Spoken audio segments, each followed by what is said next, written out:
Mixed phrases आज की इस वीडियो में सीखेंगे जो स्पोकन इंग्लिश में अंग्रेजी बोलने में ज्यादातर प्रयोग होते हैं और वो सभी इंग्लिश फ्रेजेस हैं जो स्पोकन इंग्लिश में बहुत ही फायदेमंद है। इसे from scratch, on purpose, turn a deaf, keep in mind याद रखना, मैटर ऑफ सेकेंड्स कुछ ही क्षणों में, रन आउट ऑफ खत्म होना, ऐसे कई सारे फ्रेजेस हैं जो कि इस वीडियो में सीखेंगे। फ्रॉम स्क्रैच और इसका हिंदी मतलब है बिल्कुल शुरुआत से। अब इसका यूज करते हैं कोई भी चीजें बिगिनिंग करने के लिए, आरंभ करने के लिए, शुरू करने के लिए, स्टार्ट करने के लिए। अब इसका पहला पार्ट है कि आप पहले सेंटेंस लिखेंगे और सेंटेंस के लास्ट में पार्ट 2 में आप फ्रॉम स्क्रैच का प्रयोग करेंगे। एग्जाम्पल देखिए, हमें अपना बिजनेस बिल्कुल शुरुआत से शुरू करने की जरूरत है। We need to start our business from scratch. From scratch मतलब बिल्कुल शुरुआत से, और ये फ्रॉम स्क्रैच सेंटेंस के लास्ट में प्रयोग हुआ है, जैसा कि आप यहाँ पर देख सकते हैं पार्ट 2 में है। बिल्कुल शुरुआत से उसने अंग्रेजी सीखा। अब बिल्कुल शुरुआत से उसने अंग्रेजी सीखा, ही लर्न इंग्लिश फ्रॉम स्क्रैच। तो इससे आप अंग्रेजी बोलेंगे तो बहुत ही इंप्रेसिव अंग्रेजी है और आप बड़े ही आसानी से प्रयोग कर सकते हैं। ऑन पर्पस, पर्पस का मतलब है उद्देश्य, लेकिन ऑन पर्पस का मतलब है जानबूझकर। कोई भी चीजें आप नोइंगली करते हैं, जानबूझकर आप करते हैं। इसका पार्ट 1 में प्रयोग करेंगे आप सेंटेंस, और सेंटेंस के लास्ट में जो कि पार्ट 2 में है आप प्रयोग करेंगे ऑन पर्पस। जानबूझकर वो उसका मदद नहीं किया, जानबूझकर उसे पता था लेकिन फिर भी उसने मदद नहीं किया। He didn't help him on purpose। जानबूझकर मैं वहां नहीं गया, क्योंकि जाता तो वहां पर टेंशन बढ़ जाता, उससे लड़ाई हो सकता था, बात बढ़ जाता। इस वजह से मैं जानबूझकर वहां नहीं गया। I didn't go there on purpose। तो इससे आप प्रयोग करेंगे। Turn a deaf ear to, इसका मतलब है ध्यान न देना, मतलब नॉट फोकस, ध्यान नहीं देना। इससे आप प्रयोग करेंगे सब्जेक्ट आएगा। इसके बाद ये टर्न सो ये वर्ब है, ये वर्ब है तो टेंस के अनुसार ये बदलेगा। जैसे यहाँ पर टर्न हो गया है, आ डीफ ईयर टू, और इसके बाद ऑब्जेक्ट होगा जो कि यहाँ पर कोई भी नाउन या फिर यूं कहें तो आप कोई प्रोनाउन प्रयोग किया जाएगा।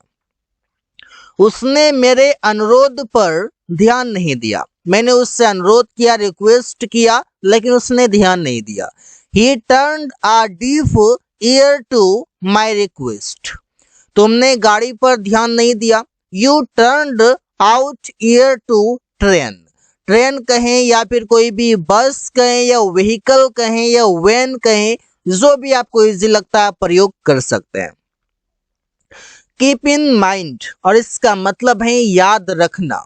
इसका प्रयोग करते हैं रिमाइंड के लिए, जब भी कोई भी चीजों का याद दिलाना हो, कोई काम करने के लिए याद दिलाना हो, आप बोलेंगे कीप इन माइंड पार्ट 1 में, इसके बाद एक कॉमा लगाएंगे और पार्ट 2 में आप सेंटेंस लिख देंगे जैसा भी आएगा। याद रखना, तुम्हें किताब खरीदना है।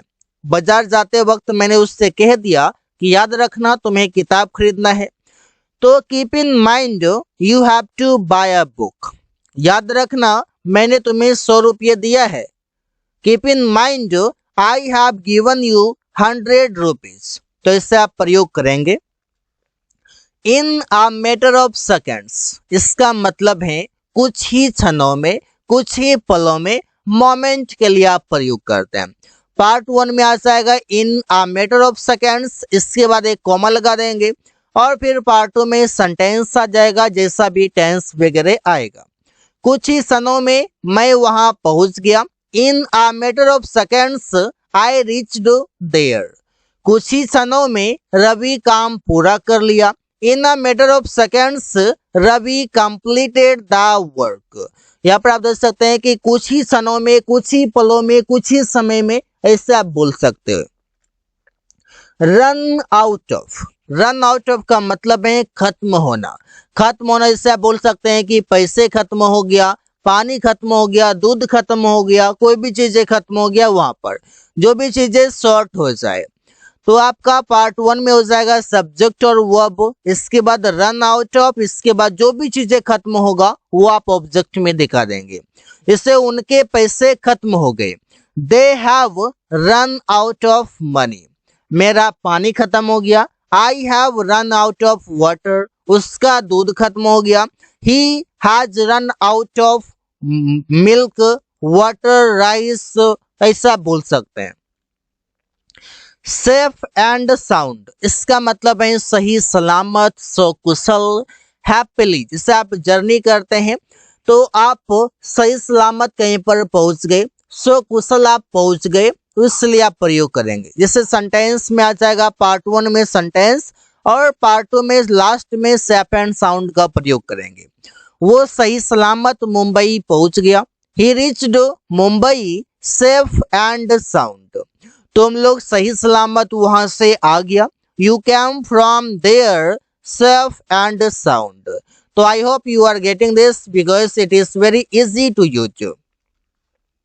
सो फार का मतलब है अब तक, मतलब यूं कहें तो आप टिल नाउ भी प्रयोग करेंगे, अब के लिए, अब तक के लिए।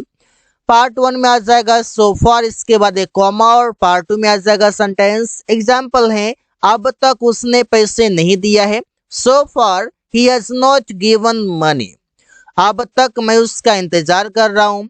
So far I am waiting for you, उसका तो waiting for him, आपका तो waiting for you, इससे प्रयोग करेंगे। Scare the hell out of, इसका मतलब है एकदम डरा देना, कोई भी चीजें हॉरिफाइंग होना, डरावना होना, स्केर्ड वाला होना, वहां पर आप करेंगे। पार्ट 1 में सब्जेक्ट है और पार्ट 2 में square the hell out of, इसके बाद ऑब्जेक्ट। ये स्केयर जो है ये वर्ब है, तो ये टेंस के अनुसार काम करेगा। उसने रवि को रात में एकदम डरा दिया। He scared the hell out of Ravi at night, मैं कल वहां डर गया था। I got scared the hell out of there yesterday. तो देखिए आप सेंटेंस बनाना कितना आसान है, और बड़े ही आसानी से आप सेंटेंसेस बना सकते हैं। हैव अ वर्ड विद, और इसका मतलब है से बात करना। अब इसका यूज करते हैं आप समवन के लिए, किसी से बात करने के लिए, किसी व्यक्ति से बात करने के लिए आप करते हैं। पार्ट 1 में हो जाएगा कि सबसे पहले आप प्रयोग करेंगे सब्जेक्ट, इसके बाद आ जाएगा हैव अ वर्ड विद, और फिर आ जाएगा ऑब्जेक्ट जिससे भी आप बात करेंगे, मतलब समवन कोई भी व्यक्ति आ जाएगा। एग्जाम्पल देखिए, क्या मैं आपसे बात कर सकता हूँ? Can I have a word with you? Rohan उससे बात किया, Rohan had a word with him. यहाँ पर जो ये हैव है, ये हैव V1 है, मतलब आप यूं कहें तो ये V1 और ये प्रेजेंट में प्रयोग होता है, और इसी का V2 हैड हो जाता है, ऐसे आप प्रयोग करेंगे। अब है सूनर और लेटर, इसका हिंदी मतलब है देर सवेर या कभी ना कभी, दोनों तरीके से आप बोलते हैं। इसका यूज करते हैं अग्री टू लेट, मतलब देरी से सहमत है, किसी ने देरी से पैसे दिया, देर सवेर काम कंप्लीट किया, कोई इश्यू नहीं, आप उससे सहमत हैं। तो पार्ट 1 में सेंटेंस आएगा और पार्ट 2 में सूनर और लेटर आएगा। कभी ना कभी उसे सफलता मिलेगी, ऐसे कई सारे लोगों के मुंह से आपने सुना होगा और आपने यूज भी किया होगा ऐसा। तो he will get success sooner और लेटर। देर सवेर उसने मुझे पैसे दिया, no issue, he gave me money sooner और लेटर। तो देख सकते हैं आप सेंटेंस बनाना कितना आसान है। इन अ नटशेल मतलब है संक्षेप में, कोई भी चीजें ब्रीफ में बताना हो, संक्षिप्त में बताना हो, बड़े स्टोरी का समरी बता दे, एकदम छोटे शब्दों में एक बात खत्म कर दे, उसे आप कहते हैं इन अ नटशेल। पार्ट 1 में आ जाएगा इन अ नटशेल, और पार्ट 2 में आ जाएगा सेंटेंस। एग्जाम्पल के लिए है, संक्षेप में मैं उस टॉपिक पर बात करना नहीं चाहता हूँ। In a nutshell I don't want to talk to him on that topic.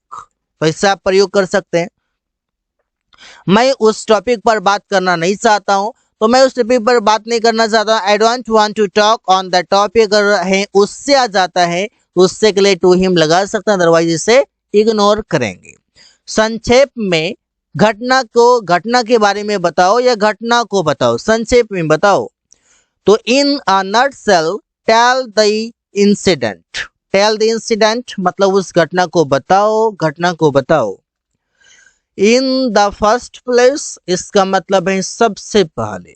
अब इसका फर्स्ट के लिए प्रयोग करेंगे। पार्ट 1 में आ जाएगा इन द फर्स्ट प्लेस और पार्ट 2 में आ जाएगा सेंटेंस। सबसे पहले वो अमन से मिला। In the first place he met Aman. सबसे पहले मैं अंग्रेजी सीखूंगा। In the first place I will learn English. In the first place I will learn computer. In the first place I will go to market. तो ऐसे आप sentences, lots of sentences बना सकते हैं।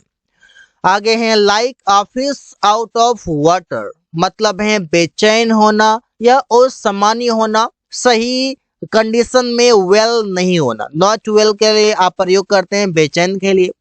पार्ट 1 में होगा सब्जेक्ट टू वर्ब और part 2 में हो जाएगा like a fish out of water. उसके जाने के बाद मुझे बहुत बेचैनी हुई। After she left I felt like a fish out of water.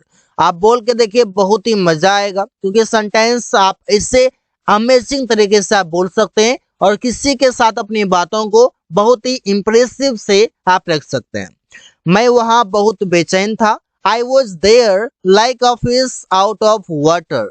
I was there मैं वहां था, like a fish out of water मतलब कि मछली के तरह, जिससे कि वो पानी के बाहर हो। अब मछली पानी के बाहर रहेगी तो वो बेचैन रहेगा, ऐसा आप समझ सकते हैं। तो so guys, thanks for watching, that's all for today.